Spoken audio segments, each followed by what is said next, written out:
નમસ્કાર દર્શક મિત્રો, આપ નિહાળી રહ્યા છો મંતવ્ય ન્યૂઝ અને ગુજરાત 87 સાથે હું જીત ગઢવી। સમાચારની શરૂઆત કરીએ તો મહત્વના સમાચાર હાલ હવામાનને લઈને મળી આવ્યા છે।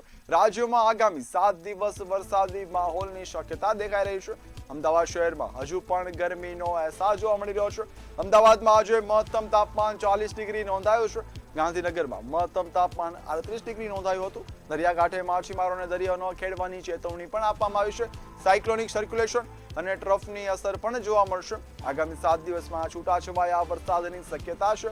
21 થી 25 જૂન દરમિયાન દક્ષિણ અને મધ્યમાં આગાહી કરવામાં આવી છે। તાપમાન 36 થી 40 ડિગ્રી વચ્ચે રહેવાની સંભાવના પણ દેખાઈ રહી છે। ગરમી અને ભેજના કારણે ઉકળાટનો અનુભવ પણ થશે। દરિયાકાંઠાના વિસ્તારોમાં પવનની ગતિ વધવાની શક્યતા પણ હાલ હવામાન ખાતા દ્વારા કરવામાં આવી છે। आने वाले 7 दिनों के लिए हम गुजराती स्टेट की बात करेंगे तो आने वाले 7 दिनों के लिए गुजरात रीजन में और साथ में ही सौराष्ट्र और कच्छ रीजन में लाइट टू मॉडरेट रेन का पूर्वानुमान है। और वार्निंग की बात करेंगे तो आज के लिए थंडरस्टॉर्म की वार्निंग है गुजरात रीजन में भी और साथ में ही सौराष्ट्र और कच्छ रीजन में भी थंडरस्टॉर्म की वार्निंग है। और जो विंड की स्पीड होगी थंडरस्टॉर्म के टाइम से 50 किलोमीटर पर आवर के आसपास रहने का पूर्वानुमान है। और मैक्सिमम टेम्परेचर की बात करेंगे तो मैक्सिमम टेम्परेचर आने वाले 7 दिनों के लिए 9 लाख रेंज में रहेगा। और पिछले 24 घंटे में मैक्सिमम टेम्परेचर रियलाइज की बात करेंगे तो अहमदाबाद में 40 डिग्री सेल्सियस और गांधीनगर में 38.6 degree Celsius maximum temperature realise हुआ है। વાત કરીએ અન્ય સમાચારની તો બનાસકાંઠાના પાલનપુરમાં ચોમાસાની પ્રથમ વરસાદી ઝાપટાએ જ પાલિકાના પ્રી મોન્સૂન પ્લાનના દાવાઓની હકીકત સામે લાવી છે। લાખો રૂપિયાની કામગીરીના દાવા વચ્ચે માત્ર એક ઇંચ વરસાદમાં શહેરના અનેક વિસ્તારોમાં પાણી ગરકાવ થયા છે। શહેર એ છે કે જો આ પ્રી મોન્સૂન કામગીરી હતી તો પછી સામાન્ય વરસાદમાં જ લોકો કેમ હેરાન થયા। દર વર્ષે ચોમાસા પહેલા પાલિકા દ્વારા વરસાદી પાણીના નિકાલ માટે લાખો રૂપિયાની પ્રી મોન્સૂન કામગીરી કરવામાં આવી હોવાના દાવા આવ્યા છે। નાળા ગટર સફાઈથી લઈને પાણીના નિકાલની વ્યવસ્થા સુદ્રઢ કરવાના દાવા પણ થયા છે, પરંતુ પાલનપુરમાં ચોમાસાના પ્રથમ સામાન્ય વરસાદે જ આ તમામ દાવાઓની પોલ ખોલી છે। માત્ર 1 ઇંચ જેટલા વરસાદથી જ ગણેશપુરા, ગઢામણ, ધણિયાણા, ચોકડી સહિતના અનેક વિસ્તારોમાં રસ્તાઓ પર પાણી ભરાઈ ગયા છે। લોકોના ઘરો અને દુકાનો સુધી પાણી પહોંચી જતા સ્થાનિકોને ભારે હાલાકીનો સામનો કરવો પડ્યો છે। જો નાળાઓ અને ડ્રેનેજ વ્યવસ્થાની સફાઈ થઈ હતી તો વરસાદી પાણીનો નિકાલ કેમ ન થઈ શક્યો તે પણ એક સવાલ છે। એક તરફ લાખો રૂપિયાની પ્રી મોન્સૂન કામગીરીના દાવા તો બીજી તરફ પ્રથમ વરસાદમાં જ પાણીમાં ડૂબેલા રસ્તાઓ। પાલનપુરની સ્થિતિ અનેક સવાલો સામે લાવી રહી છે। હવે જોવાનું એ રહેશે કે તંત્ર માત્ર દાવાઓ સુધી સીમિત રહે છે કે પછી ખરેખર સમસ્યાનો કાયમી ઉકેલ લાવવા માટે પગલાં પણ ભરે છે। બસ સામાન્ય વરસાદની અંદર જ બાળકો, રહીશો બધા જ ખૂબ જ પરિસ્થિતિમાં મુકાઈ ગયા છે। કાલે એક નોમિનલ વરસાદના કારણે સ્કૂલોની અંદર બાળકો હેરાન થયા છે, રહીશો પણ એટલા હેરાન થયા છે। અત્યાર સુધી પણ તમે જોઈ શકો છો વરસાદ રાત્રે 15 મિનિટ આવ્યો, એના પછી કેટલો સમય ગયો, હજી પણ પાણીનો કોઈ નિકાલ થયો નથી। નગરપાલિકામાં ફોન કર્યા, અરજીઓ આપેલી છે, આના અગાઉ પણ 2 વર્ષમાં અમે અરજીઓ આપેલી છે। ગટર લાઈન નાખેલી હોવા છતાં પણ પાણીનો કોઈ નિકાલ થતો નથી। એનો મતલબ છે કે એ લોકોને આંખે અંધારા છે, કોઈ ધ્યાને આપવા જેવી વાત નથી। વારંવાર અમે રજૂઆત કરીએ છીએ ત્યારે એમ જ કહેવામાં આવે છે કે ભાઈ અમે તમારું કામ કરી નાખશું, થોડી વારમાં થઈ જશે, માણસો મોકલીએ છીએ, પણ આગળ આ પ્રશ્નનો કોઈ નિકાલ આવતો નથી। પાલનપુરમાં સામાન્ય નોર્મલ વરસાદ પડ્યો છે, એમાં તો ગઠામણ પાટિયા રોડ છે, ધણિયાણા ચોકડી છે, સદરપુર ચોકડી છે, માતેશ્વર સોસાયટીઓ છે, ત્યાં લગભગ પાલનપુરના 15-20 વિસ્તારો એવા છે જ્યાં પાણીનો ભરાવ થયો છે। એટલે ક્યાંક એવું લાગી રહ્યું છે કે નગરપાલિકાએ જે પ્રી મોન્સૂન કામગીરી કરી છે એમાં ક્યાંક મોટી બેદરકારી સામે આવી છે। આ તો નોર્મલ વરસાદ છે, જો વધુ થયો હોત તો ઘરોમાં પાણી ભરાવાની સમસ્યા પણ બની શકે એવી સંભાવના હતી। એટલે અમારી માન્ય સરકારશ્રીને વિનંતી છે કે જ્યાં નગરપાલિકા અત્યારે જે કામગીરી કરી રહી છે પ્રી મોન્સૂન, એ માત્ર કાગળ ઉપર ન કરી અને ગ્રાઉન્ડ ઉપર કરે। જો આ રીતે જ ખાલી માત્ર રીલો બનાવીને દેખાવો જ પૂરતું કામ કરશે તો જો વધુ વરસાદ પડશે તો લોકોના ઘરોમાં પાણી જવાની ચોક્કસ સંભાવના રહેશે। પ્રી મોન્સૂન નગરપાલિકા દ્વારા પ્રી મોન્સૂન કામગીરી ચોમાસા પહેલાં જ કરવાની થતી હોય છે ને એના કામ પણ ટેન્ડર આપી અને લાખો રૂપિયાના ખર્ચ પાછળ ખર્ચી નાખ્યા છે। જોકે આ ખર્ચો કરવા છતાં આજે પાણીના ઠેર 1 જ ઇંચમાં નગરપાલિકાની પોલ ખોલી દીધી છે।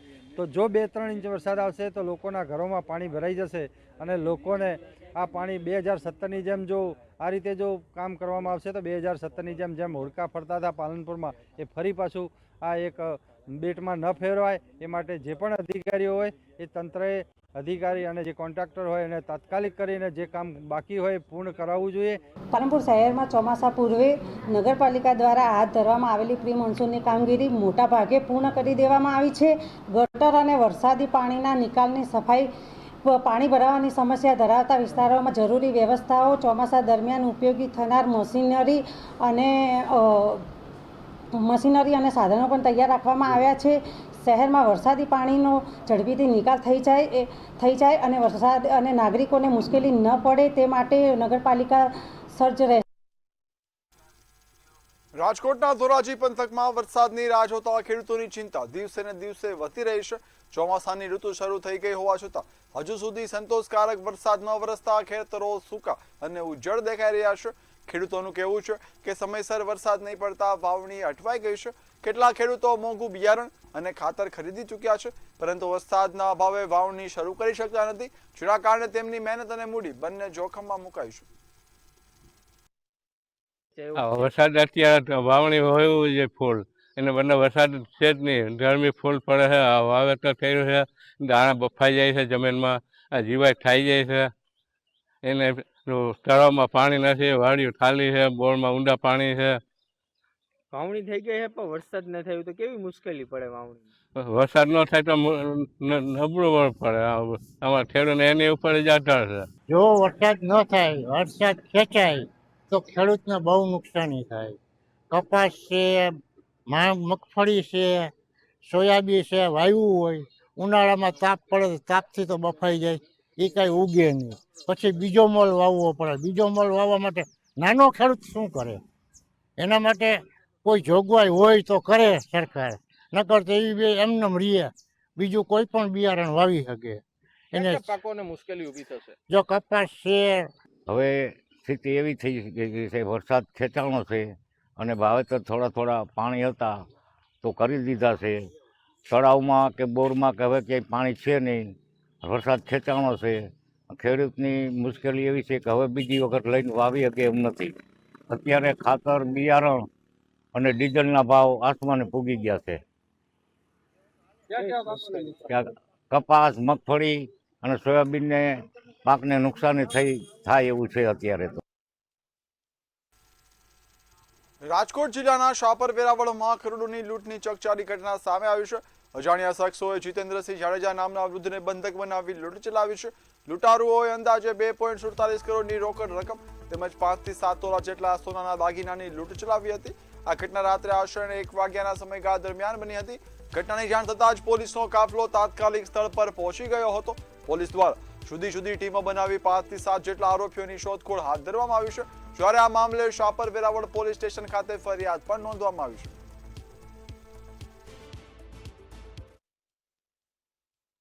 અને અન્ય લોકલ પોલીસની ટીમો બનાવી જે છે નાકાબંધી પણ કરાવવામાં આવેલી છે અને જે છે આ ડિટેક્શન માટે, આ ગુનાને શોધવા માટે જે છે પણ અલગ અલગ છે અને બધા પાસાઓથી આપણે ટેકનિકલી જે છે અને હ્યુમન ઇન્ટેલિજન્સથી અને અન્ય માધ્યમોથી અમે બાતમી મેળવીને અને ઇન્ટેલિજન્સ ગેધર કરીને આ જે છે ગુનાને ઉકેલવા માટે અને જે આ લોકો લૂંટીને ગયા છે એ મુદ્દામાલ રિકવરી કરવા માટે હાલ જે છે અલગ અલગ ટીમો જે છે એસપી સાહેબની અધ્યક્ષતામાં કાર્યરત છે અને મને ઉમ્મીદ છે કે આજે ગુનાના જે ઉકેલ છે અમે બહુ જલ્દીથી લાવીશું અને આ ગુના ડિટેક્ટ કરીશું. વડોદરામાં ખુલ્લા અને અસમતલ ગટરના ઢાંકણાના કારણે એક બાળકી અકસ્માતમાં ઇજાગ્રસ્ત થઈ હતી. મોપેડ પરથી પટકાતા તેને તાત્કાલિક સારવાર માટે હોસ્પિટલમાં ખસેડવામાં આવી હતી. ઘટનાએ સ્માર્ટ સિટીના દાવાઓ વચ્ચે પાલિકાના તંત્રની બેદરકારીને ઉજાગર કરી છે. બનાવને લઈને સ્થાનિકો અને બાળકીના પરિજનોમાં ભારે રોષ પણ જોવા મળ્યો છે.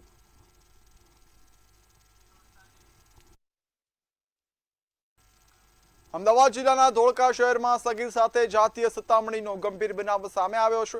ધોળકા ટાઉન પોલીસ સ્ટેશનમાં પોક્સો એક્ટ હેઠળ ગુનો નોંધાયા બાદ પોલીસે આરોપી શિક્ષકની ધરપકડ કરી છે. પોલીસ ફરિયાદ મુજબ ધોળકાની બામણપીઠ વિસ્તારમાં આવેલી કુમાર શાળા નંબર 4 ના કમ્પ્યુટર રૂમમાં સમગ્ર ઘટના બની હતી. આરોપી વિજય સોલંકી છે, જે વ્યવસાય શિક્ષક છે.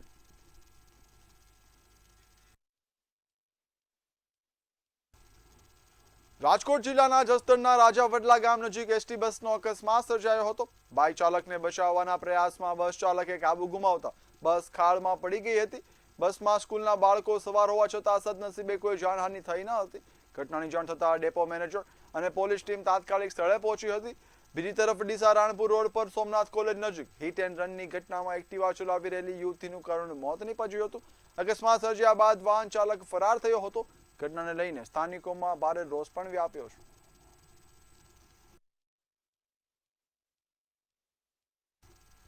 આણંદ જિલ્લાના વડોદ તાલુકાના રૂપારેલ ગામમાં 3 વર્ષના સુખી સંસારનો કરુણ અંત આવ્યો છે. પરિણીતા પિંકી ઉર્ફે પિનળ તલપદાએ સાસરીઓના ત્રાસથી કંટાળી જીવન ટૂંકાવ્યાનો આક્ષેપ કર્યો છે. ઘટના બાદ સાસરિયાઓએ પિનલના પરિવારને વીજ કરંટ લાગ્યો હોવાનું જણાવ્યું હતું અને હોસ્પિટલ બોલાવ્યા હતા, પરંતુ પોસ્ટમોર્ટમ રિપોર્ટમાં ગળે ફાંસો ખાવાથી મોત થયાનું બહાર આવ્યું છે. મૃતકના પિતા મહેશ તળપદાની ફરિયાદના આધારે પોલીસે પતિ, સાસુ અને સસરા વિરુદ્ધ ગુનો નોંધી વધુ તપાસ શરૂ કરી છે.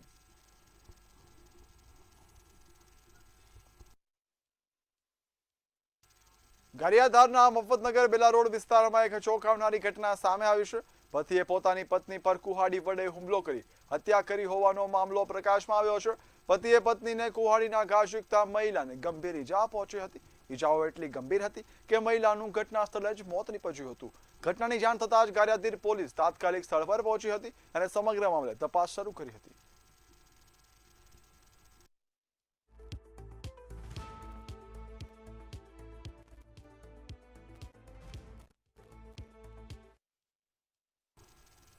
મહેસાણા જિલ્લાના કડી તાલુકાના મોકાસણ ગામે પૈસાની લેતી દેતીના વિવાદમાં આધેડ પ્રતાપજી ઠાકોરની કરપીણ હત્યા થઈ છે. ખેતરેથી પરત ફરતા સમયે ગામની ડેરી પાસે વડલા નીચે આરોપી ઘનશ્યામ ઉર્ફે લાલી પટેલે ધોકા વડે જીવલેણ હુમલો કર્યો હતો. ગંભીર ઇજાઓ થતા સારવાર દરમિયાન તેમનું મોત નીપજ્યું છે. ઘટનામાં કડી પોલીસે આરોપીની અટકાયત કરી હત્યાની કલમનો ઉમેરો કર્યો છે અને વધુ તપાસ શરૂ કરી છે. મોકાસણ ગામના પ્રતાપજી મોહનજી ઠાકોરને શરીરે આડેધડ માર મારી અને ઈજા પહોંચાડી હતી તે બાબતની ફરિયાદ દાખલ થયેલી હતી, જેમાં માર મારનાર ઘનશ્યામ ઉર્ફે લાલી ચંદુભાઈ પટેલ વિરુદ્ધ કડી પોલીસ સ્ટેશને ગુનો નોંધેલ, જેમનું સારવાર દરમિયાન મૃત્યુ નિપજતા પોલીસે મર્ડરની કલમનો ઉમેરો કરી અને આગળની કાર્યવાહી પીઆઈ AS રબારીના ચલાવી રહેલ છે.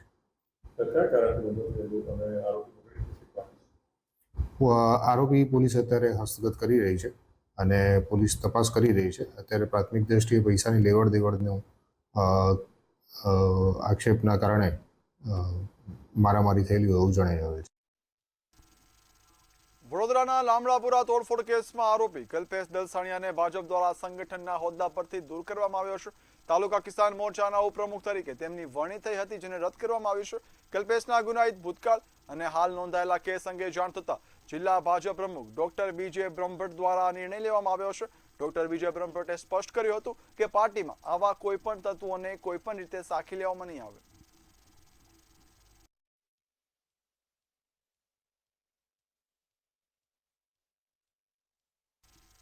પાવી જેતપુરના રતનપુર ગામે ખેતરમાં બેઠેલી 11 વર્ષની બાળકી પર દીપડાએ હુમલો કરતા ગળાના ભાગે ગંભીર ઈજા પહોંચી હતી. બાળકીને સારવાર માટે બોડેલી હોસ્પિટલ ખસેડવામાં આવી છે. વિસ્તારમાં અગાઉ પણ દીપડાના હુમલાઓ બનતા ગ્રામજનોમાં ભય ફેલાયો છે અને દીપડાને પકડવાની માંગ પણ ઉઠાવી છે.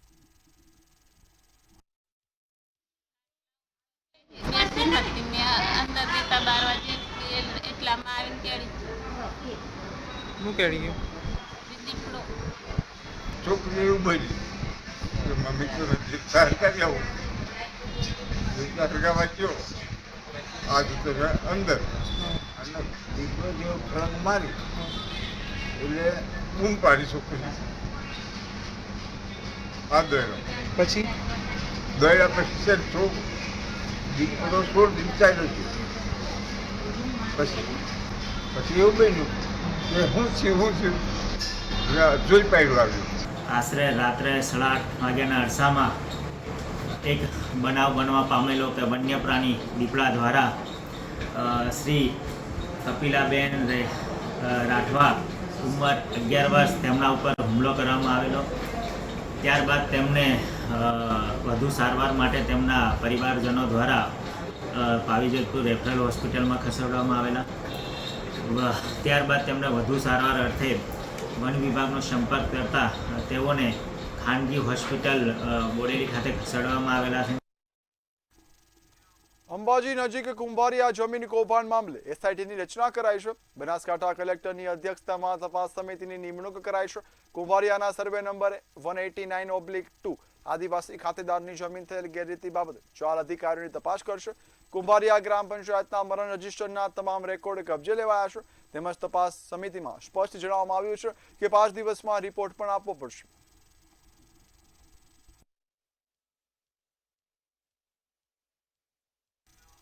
વલસાડના દરિયા કિનારે આવેલું મોતી દાંતી ગામ ધીમે ધીમે દરિયામાં સમાઈ રહ્યું છે. ગામજનો પાસે જમીનના નામે માત્ર 7 બારની નકલ જ બચી છે, પણ ભૌતિક રીતે કોઈ જમીન જ અસ્તિત્વમાં છે નહીં. શું છે આ પેપર પરના ગામના લોકોની વેદના અને મોટી દાંતી ગામની ભયાજનક વાસ્તવિકતા? જોઈએ મંતવ્ય ન્યૂઝના ગ્રાઉન્ડ રિપોર્ટમાં. દરિયાની ગર્જના મોટી દાંતી ગામના લોકો માટે હવે ડરાવણી બની ગઈ છે.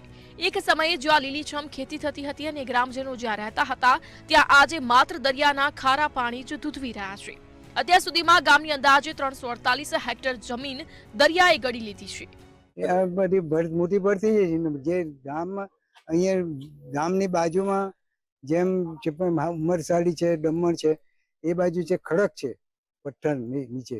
અહીંયા પથ્થર નથી, બધું રેતી ને કાદો છે, એટલે એ બધું પાણીના જોર અને મોજો આવે એનાથી ધોવાઈ જાય ને તેનાથી બધું ધોવાણ થઈ ગયું.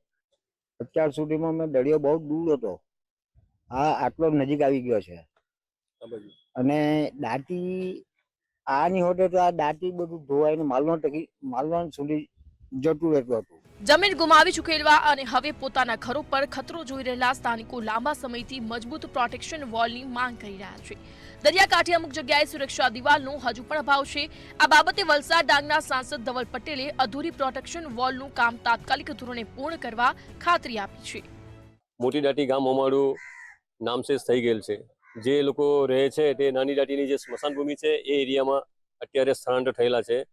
ગામ જો પ્રોટેક્શન વોલથી કવર નહીં કરવામાં આવે ને તો આ જે અમારું દાંતી ગામ સિવાયના બાકીના જે નીચેના ગામો છે, 14-15 જેટલા ગામ લાગેલા છે, એનું પણ અસ્તિત્વ જોખમમાં છે. દાંતી ગામમાં જે એમનું અસ્તિત્વ પૂરા ગામનું જોખમ આવી જાય એના માટે અમારી ગુજરાત સરકારે બહુ લાંબી ત્યાં પ્રોટેક્શન વોલ બનાવી છે. 300 મીટરની પ્રોટેક્શન વોલ બાકી છે. એના માટે દમણગંગા વિભાગની સાથે અમે ગુજરાત સરકારને સંકલન કરી રજૂઆત ઓલરેડી કરી. સાંસદની આ ખાતરી બાદ મોટી દાંતીના ગ્રામજનોએ એક આશાનું કિરણ જરૂર દેખાયું છે. પરંતુ જ્યાં સુધી પ્રોટેક્શન વોલ જમીન પર હકીકત ન બને ત્યાં સુધી દરિયાના મોજાઓનો ડર કાયમ રહેશે. મયુર જોશી, મંતવ્ય ન્યૂઝ, વલસાડ. અમદાવાદના સીએનસીડી વિભાગમાં પગાર મુદ્દે કર્મચારીઓમાં અસંતોષ જોવા મળી રહ્યો છે. રખડતા ઢોર પકડવાની કામગીરી માટે કોન્ટ્રાક્ટ પર કામ કરતા 180 કર્મચારીઓને મિનિમમ વેતન ન મળતું હોવાના આક્ષેપો થયા છે. ખાસ કરીને રામદેવ એન્ટરપ્રાઇઝના 50 કર્મચારીઓને સૌથી ઓછો પગાર મળતા હોવાના આરોપ છે.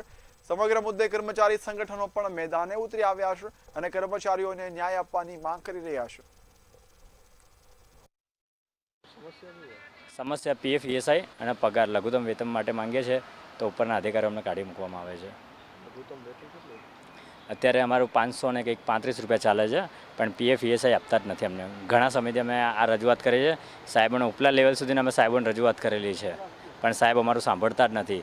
સાહેબ કોન્ટ્રાક્ટરનું જ સાંભળે છે. અમદાવાદ મ્યુનિસિપલ કોર્પોરેશનમાં સીએનસીડી વિભાગમાં જે કોન્ટ્રાક્ટના કર્મચારીઓ છે અને એમાંય ખાસ કરીને જે એક આઉટસોર્સિંગ કંપની છે એનું નામ છે રામદેવ એન્ટરપ્રાઇઝ અને એમના જે પ્રોપરાઇટર છે વિશાલ ગોસ્વામી, સૌથી વધારે ફરિયાદ એ એજન્સીની છે. અને એમના એજન્સીના જેટલા બી કામદારો છે એમને મિનિમમ વેજીસ પ્રમાણે પગાર નથી આપતા. રાજ્ય સરકારના વખત જે લેટેસ્ટમાં લેટેસ્ટ જે પરિપત્ર થયા છે મિનિમમ વેજીસ એક્ટ પ્રમાણે એ કંઈક 535ની આસપાસનો છે. પણ આ કામદારોને છેલ્લા 1.5 વર્ષથી આ કોન્ટ્રાક્ટર પહેલાં 10,000 આપતો હતો, હવે છેલ્લા 2-4 મહિનાથી આ લોકોને 7,000 પગાર આપે છે.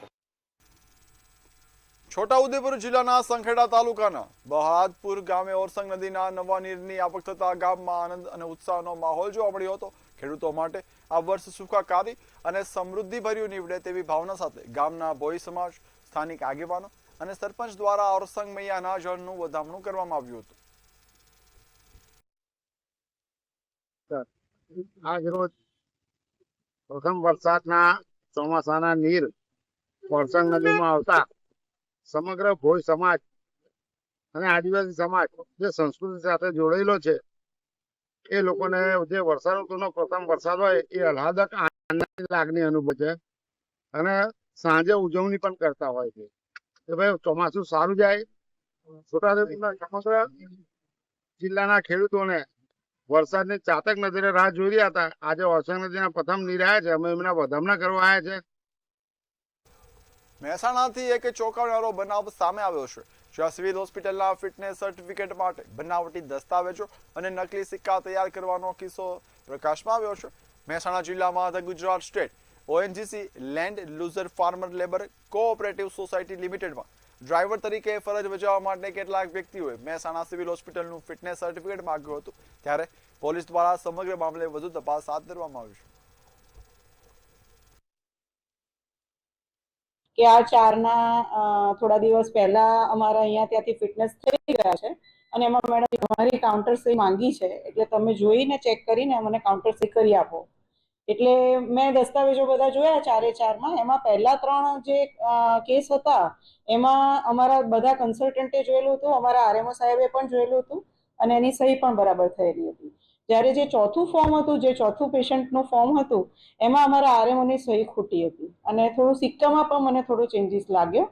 એટલે મેં અમારા આરએમઓને બોલાયા કે આ સહી તમે જ કરી છે અને આ પેશન્ટ તમે જોયું છે, કારણ કે એ વખતે પેશન્ટ નહોતા લાવેલા, એટલે એ પેશન્ટ નહોતું.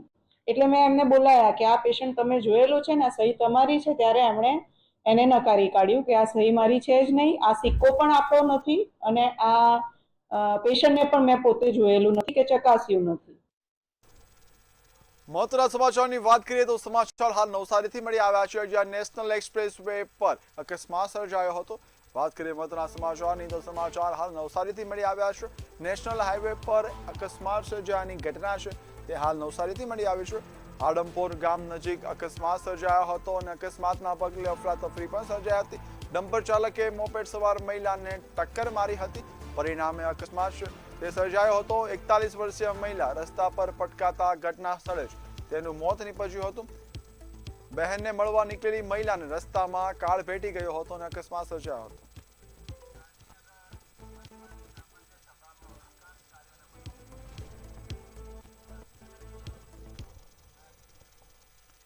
મહત્વના સમાચારની વાત કરીએ તો સમાચાર હાલ ગાંધીનગરથી મળી આવ્યા છે, જ્યાં મનપાની સામાન્ય સભામાં વિકાસ કાર્યોને મંજૂરી આપવામાં આવી છે.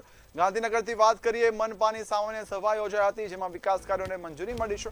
શહેરના વિકાસને લગતા અનેક મહત્વપૂર્ણ મુદ્દાઓને હાલ મંજૂરી મળી છે. સભામાં અગાઉની બેઠકના પ્રોસિડિંગ્સને મંજૂરી છે તે આપવામાં આવી છે. પ્રારંભિક નિર્ણયો જાહેર કરતા પહેલા ફેર દરખાસ્તોની મંજૂરી છે તે પણ હાલ આપવામાં આવી છે. All Gujarat inter corporation T20 day night ટુર્નામેન્ટને પણ મંજૂરી મળી છે.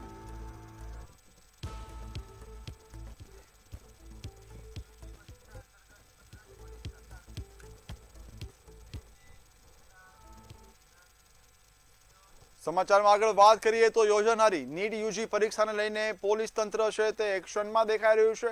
ગુજરાત પોલીસ છે તે સતર્ક છે. હાલ વાત કરીએ નીટ યુજી પરીક્ષાને લઈને તો ગુજરાત પોલીસ છે તે સતર્ક દેખાઈ રહી છે. સુરક્ષા તૈયારી અંગે આઈજીપી મકરંદ ચૌહાણનું નિવેદન પણ સામે આવ્યું છે. પોલીસ દ્વારા તમામ પ્રકારની તૈયારીઓ છે તે કરવામાં આવી છે તેવી તંત્ર દ્વારા હાલ સ્પષ્ટતા આપવામાં આવી છે. પરીક્ષા શાંતિપૂર્ણ માહોલમાં થાય તેવી સંપૂર્ણપણે તૈયારી છે તે હાલ પોલીસ દ્વારા કરવામાં આવી છે.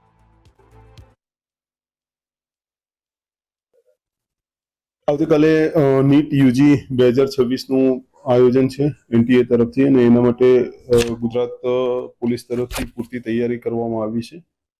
લગભગ થોડા સમય પહેલા શ્રી રિસ્પેક્ટેડ ડીજી સાહેબ દ્વારા એક વિડીયો કોન્ફરન્સનું પણ આયોજન થયેલું હતું અને આ જે પરીક્ષા સુચારુ રૂપથી પૂરી થાય એ માટે જે પણ અન્ય એજન્સીસ છે કેન્દ્ર સરકાર અને રાજ્ય સરકારની શિક્ષણ વિભાગ, ગુજરાત સરકાર અથવા તો નેશનલ NTA અન્ય કોઈ જે એજન્સીસ છે એની સાથે અમે પૂરી રીતે સંકલનમાં છીએ.